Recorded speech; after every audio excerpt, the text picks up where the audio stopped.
Hello scholars, my name is Dr. Kara Dillon and the goal of the channel is to make academic subjects easier to understand. Today we're going to take a little different route than you're used to. I've been asked by one of our scholars to do a video on body language. I did study personality psychology, psychopharmacology, and neurobiology as part of my PhD. So what that means is I study body language in reference to the somatic nervous system, which is in control of voluntary movements, and the autonomic nervous system, which is involuntary body movements. So most of the body language experts that you're going to see on YouTube are men, and I think they're fantastic at what they do. There does seem to be a little bit of a difference in how they view women's body language as compared to men's body language. Men's body language seems to be very straightforward, and then women are not always straightforward. This is generally because women have a bigger amygdala than men do, which is the center of emotion.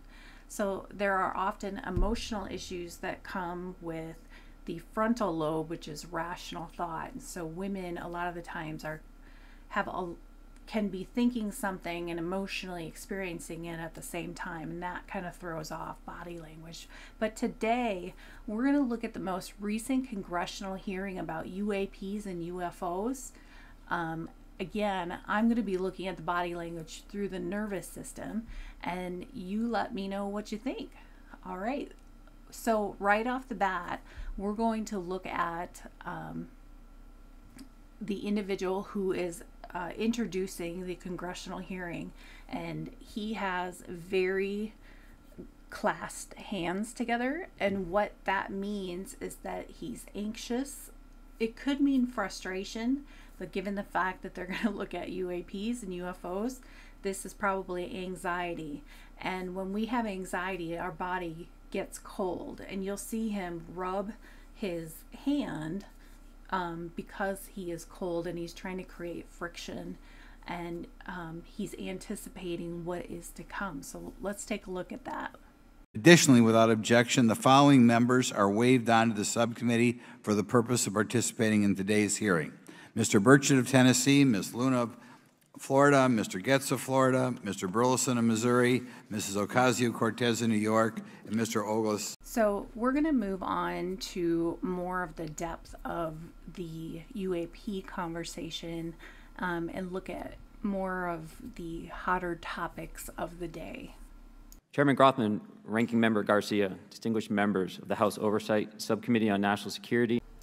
Okay, so this is Mr. Graves, and what's interesting is that he puts his palms out on the table. Number one, I think he knows because he doesn't want anybody to read body language, but you also have to be very careful when you put your hands out on the table like this with palms down. It does signify authority, it does signify power, that there's very little room for discussion. Now, he does kind of twiddle his fingers.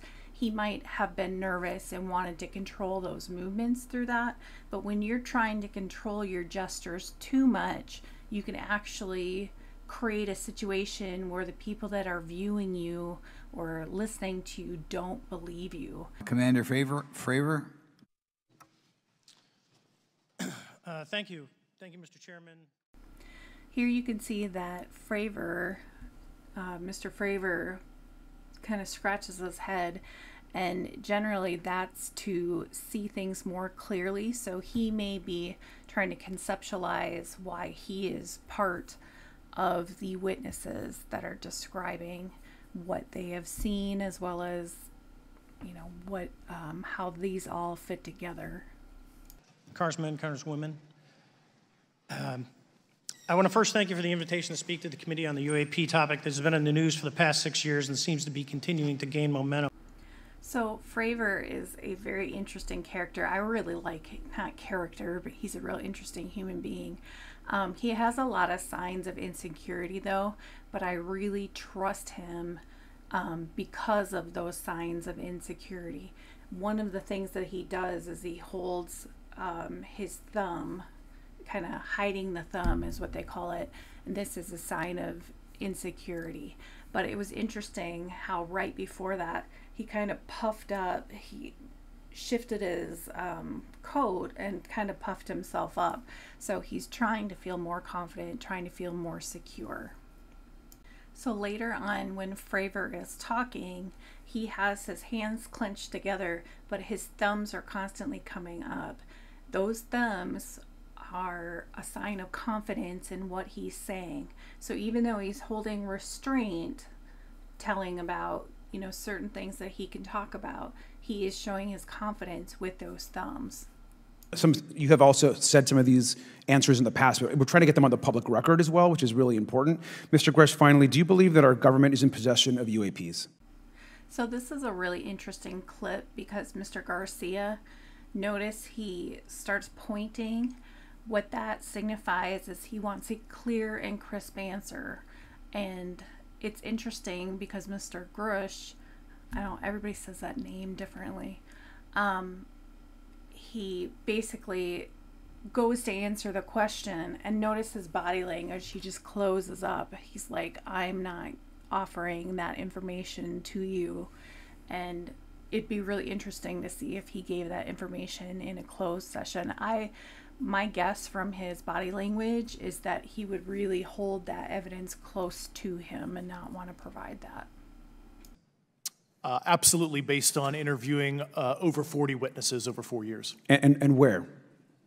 I know the exact locations, and those locations were provided to the Inspector General and some of which to the intelligence committees. I actually had the people with the firsthand knowledge provide a protected disclosure to the Inspector General. Thank you. And Mr. Chairman, I would just say that I think that these questions are important questions, and I look forward to being involved in the process to get those answered. I know there'll be a lot of questions from other committee members, so I yield back. Thank you. We'll go to Mr. Burchett himself. Thank you, Mr. Chairman. Thank you, Mr. Garcia. I would like to have you on my legislation to do just that on the reporting, and we'll get together on that. Maybe you can be my co-sponsor on that. That'd be really cool. Thank you for those great questions. Mr. Graves, again, I'd like to know, how do you know that these were not our aircraft? Some of the behaviors that we saw in a working area, we would see these objects being at 0.0 Mach, that's 0 airspeed, over certain pieces of the ground. So what that means, just like a river, if you throw a bobber in, it's going to float downstream. These objects were staying completely stationary in Category 4 hurricane winds. These same objects would then accelerate to supersonic speeds, 1.1, 1.2 Mach, and they would do so in very erratic and quick behaviors that I don't have an explanation for.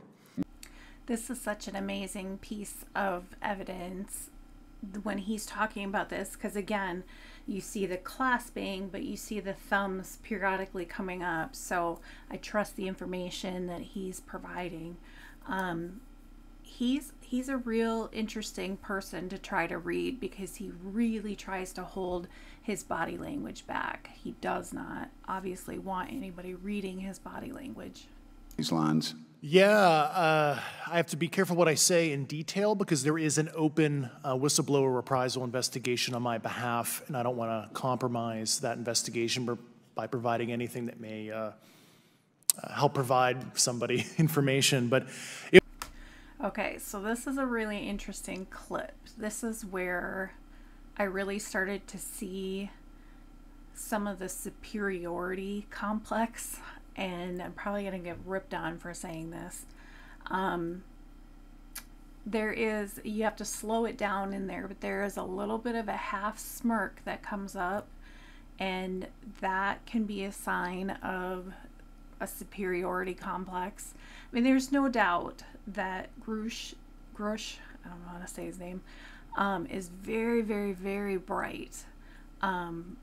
But sometimes it really comes across as I'm bright and I know it. There is a sigh in there too, so you'll have to slow that down. I don't have the equipment to do all that, but there is something that is weighing on him, but I'm not so sure that it's not his own perceived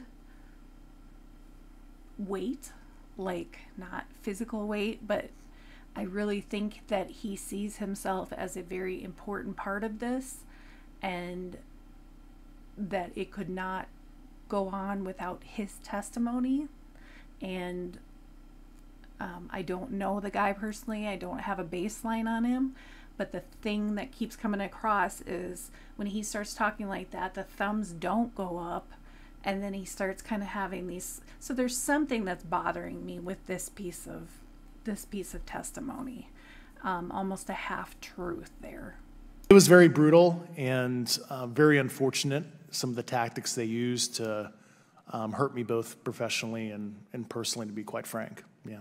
It's very unfortunate, as they say, when you're over the target, that's when they do the most firing at you. Do you have any personal knowledge of people who have been harmed or injured in efforts to cover up or conceal these extraterrestrial technology? Yes. Personally. This clip was also very interesting because when you slow it down, the facial expression, all the lips are hidden and the face is drawn back with it when he makes that one word answer, yes. That shows frustration. If it shows even aggression to the point, so I do believe him that somebody has gotten hurt out of this. I don't know why he drives me nuts. Like, his communication style, it's a very over enunciated, and like he wants to be very clear and that he wants to come across a certain way. And unfortunately, we don't have the ability to dictate or how somebody perceives you, and it actually comes across kind of the opposite direction. Have anyone been murdered that you would think, that you know of or have heard of, I guess? I have to be careful asking that question. I directed people with that knowledge to the appropriate authority. I absolutely love this clip because his autonomic response when he asks about murder, his mouth drops open and then he goes right back into what he was talking about. But I think that was one of the more honest times. Not that the guy's not honest, but he just, you can tell that he replays what he's going to say over and over and over again before he goes into what he does. But this was a good time to actually see a baseline of what his fight or flight looks like. Well, it's only been about 2 months or so, so I guess my experience has been overwhelming support from former colleagues of mine that have privately messaged me, and I do appreciate that. But I do have knowledge of active planned reprisal activity against myself and other colleagues, and it's very, very upsetting to me. Coming from where? Certain senior leadership at previous agencies I was associated with.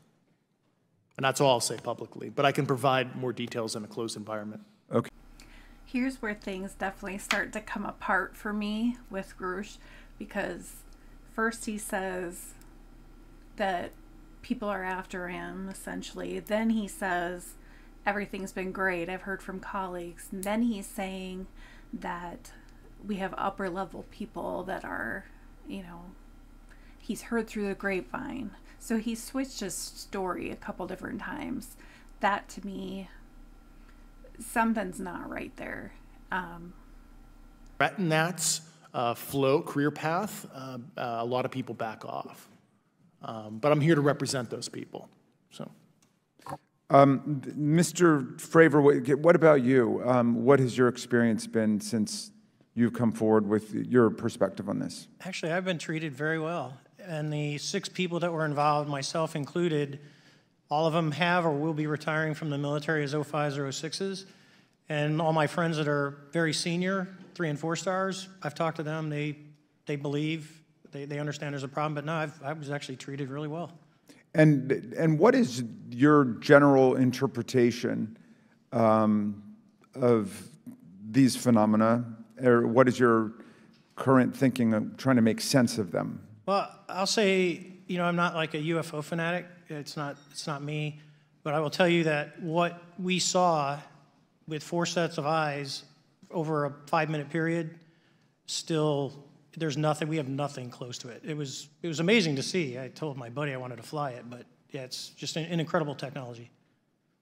All right, Mr. Chairman, thank you very much. I'll yield back to you. Thanks. On to Ms. Luna. Mr. Grush, in speaking to you yesterday, I just wanted to follow up on Representative Raskin's questions. In the last couple of years, have you had incidences that have caused you to be in fear for your life for addressing these issues? Yes, personally.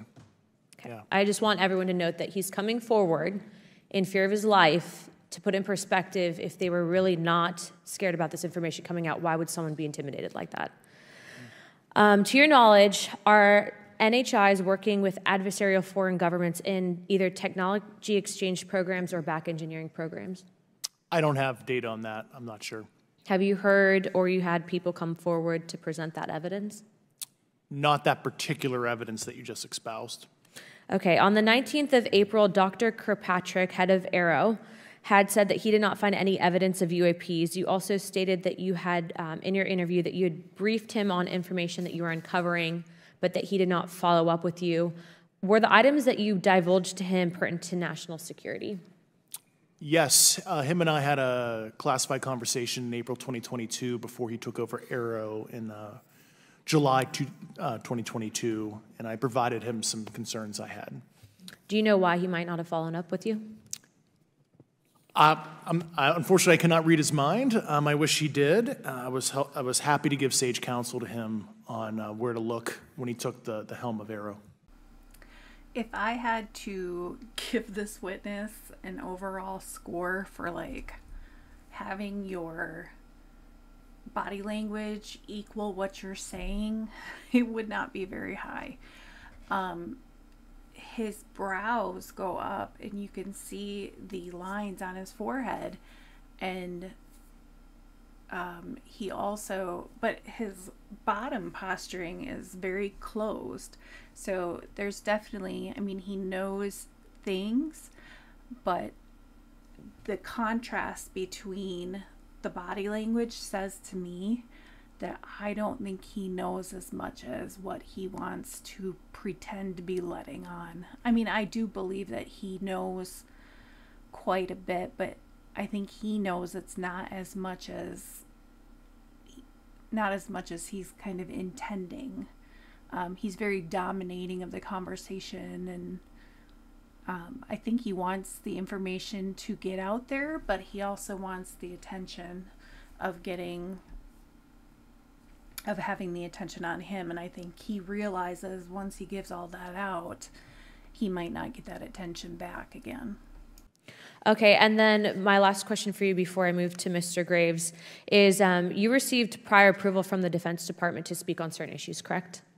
Correct, through DOPSR, DoD Pre-Publication and Security Review, and I just want to remind the public, they're just looking from a security perspective. These are my own personal views and opinions, not the department's. Okay, I'm asking that, though, mainly because I think that there are many people that would like to discredit you, so it does bring a certain amount of credibility to your testimony. I'm required by law to do that as a former intelligence officer, or I go to jail for revealing classified information. Yeah, we don't want you to go to jail. My next question would actually be for Mr. Graves.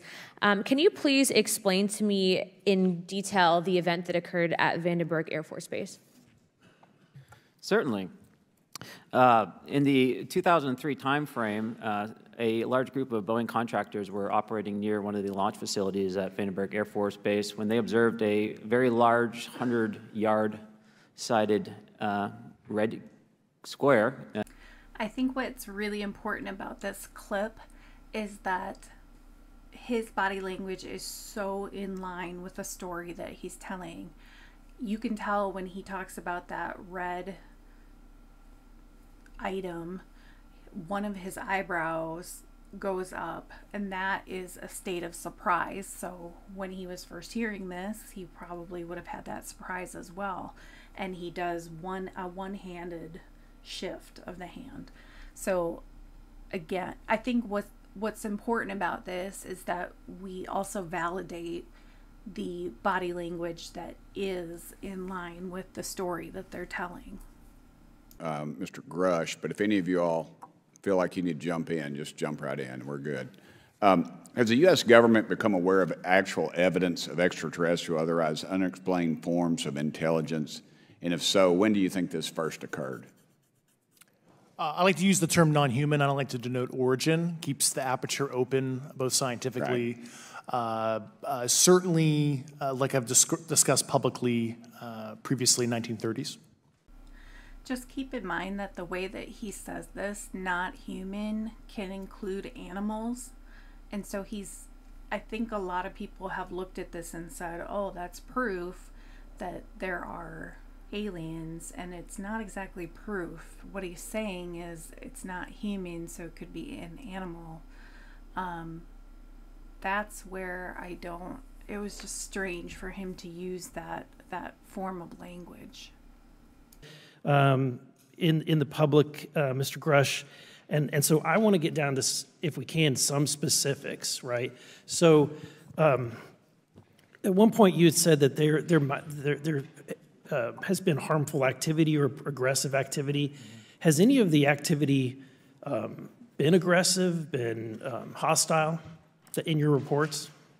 I know of multiple colleagues of mine that got physically injured. And the activity, and I got by UAPs or by people within the federal government? Both. Okay, so there has been activity by alien or non-human technology and or beings that has caused harm to humans. I can't get into the specifics in an open environment, but at least the activity that I personally witnessed, and I have to be very careful here because they tell you never to acknowledge tradecraft, right? So what I personally witnessed myself and my wife was very disturbing. I don't even know what to say to this, because when you bring in the personal, I was shocked that he brought up his wife, and he said, oh, it was disturbing. And normally you'll see nonverbal cues, especially with men and their wives, where they get very protective and very angry about that interfering with their wives. And I just didn't see that, so I really didn't know how to take that comment. Okay. One of my constituents actually sent this next question, and I figured I'd ask it since I had the same thought. You've said that the U.S. has intact spacecraft. You said that the government has alien bodies or alien species. Have you seen the spacecraft? I have to be careful to describe what I've seen firsthand and not in this environment, but I could answer that question behind closed doors. Yeah. And have you seen any of the bodies? That's something I've not witnessed myself. He just contradicted himself within seconds. At first he says, I can't share this information, and then he says, no, I have not witnessed this. So basically his evidence, which would not be acknowledged in a court of law, hearsay, is he's a witness stating basically he's there for the 40 plus people that he's interviewed. I'm just having a very hard time really believing a lot of what he's saying. I'm starting to think he's got some type of agenda himself, but also if there's not some playing a role behind the scenes. Okay. You've stated that the government is in possession of potentially non-human spacecraft. Based on your experience and extensive conversations with experts, do you believe our government has made contact with intelligent extraterrestrials? Something I can't discuss in public setting. Okay, I can't ask when you think this occurred. If you believe we have crashed craft, stated earlier, do we have the bodies of the pilots who piloted this craft? As I've stated publicly already in my News Nation interview, biologics came with some of these recoveries, yeah. Were they, I guess, human or non-human biologics? Non-human, and that was the assessment of people with direct knowledge on the program I talked to that are currently still on the program. And was this document? It's just unbelievable to me what she asks and then what he answers. At first he says, I can't answer that, and then he whips out an answer. I personally, I don't buy it. He has not been straightforward like the two other witnesses were. His body language doesn't match it. So at this point, I don't know that I believe him.